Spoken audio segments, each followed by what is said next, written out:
ಕೊಪ್ಪಳದಲ್ಲಿ ರೈಲ್ವೆ ಮೇಲ್ಸೇತುವೆ ಶಂಕುಸ್ಥಾಪನೆ ವೇಳೆ ಭಾರೀ ಹೈಡ್ರಾಮಾ, ಪ್ರೋಟೋಕಾಲ್ ವಿಚಾರಕ್ಕೆ ಕಾಂಗ್ರೆಸ್ ಬಿಜೆಪಿ ಕಾರ್ಯಕರ್ತರ ಮಧ್ಯೆ ಗಲಾಟೆ, ಕೇಂದ್ರ ಸಚಿವ ಸೋಮಣ್ಣ ಕಾರ್ಯಕ್ರಮ ಮೊಟಕುಗೊಳಿಸಿ ನಿರ್ಗಮನ. ಕೊಪ್ಪಳ ತಾಲೂಕಿನ ಹಿಟ್ನಾಳ ಗ್ರಾಮದಲ್ಲಿ ನಡೆದ ರೈಲ್ವೆ ಮೇಲ್ಸೇತುವೆ ಕಾಮಗಾರಿಯ ಶಂಕುಸ್ಥಾಪನೆ ಕಾರ್ಯಕ್ರಮದ ವೇಳೆ ಭಾರೀ ಹೈಡ್ರಾಮಾ ನಡೆದಿದೆ.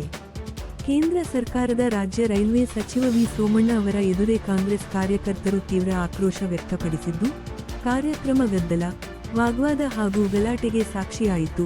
ಕಾರ್ಯಕ್ರಮದ ಆಹ್ವಾನ ಪತ್ರಿಕೆ ಹಾಗೂ ಪ್ರೋಟೋಕಾಲ್ನಲ್ಲಿ ಜಿಲ್ಲಾ ಉಸ್ತುವಾರಿ ಸಚಿವ ಶಿವರಾಜ್ ತಂಗಡಗಿ ಹಾಗೂ ಸಂಸದ ರಾಜಶೇಖರ ಹಿಟ್ನಾಳ್ ಅವರ ಹೆಸರುಗಳು ಇಲ್ಲದಿರುವುದು ಕಾಂಗ್ರೆಸ್ ಕಾರ್ಯಕರ್ತರ ಆಕ್ರೋಶಕ್ಕೆ ಕಾರಣವಾಯಿತು.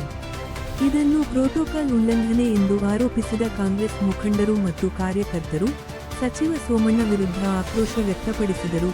ಈ ವೇಳೆ ಕೆಲ ಕಾರ್ಯಕರ್ತರು ಕುರ್ಚಿ ಎಸೆಯಲು ಯತ್ನಿಸಿದ್ದು, ಸಚಿವ ಸೋಮಣ್ಣ ಅವರ ಕಾರಿನ ಮುಂಭಾಗ ಕುಳಿತು ಪ್ರತಿಭಟನೆ ನಡೆಸಿದರು. ಸ್ಥಳದಲ್ಲಿ ಕೆಲಕಾಲ ಉದ್ವಿಗ್ನ ವಾತಾವರಣ ನಿರ್ಮಾಣವಾಯಿತು. ಘಟನೆ ಕುರಿತು ಪ್ರತಿಕ್ರಿಯಿಸಿದ ಕೇಂದ್ರ ಸಚಿವ ವಿ. ಸೋಮಣ್ಣ, ಪ್ರೋಟೋಕಾಲ್ ಉಲ್ಲಂಘನೆಯಾಗಿಲ್ಲ. ಇದು ಸಂಪೂರ್ಣವಾಗಿ ಕೇಂದ್ರ ಸರ್ಕಾರದ ಹಣದಿಂದ ನಡೆಯುತ್ತಿರುವ ಯೋಜನೆ.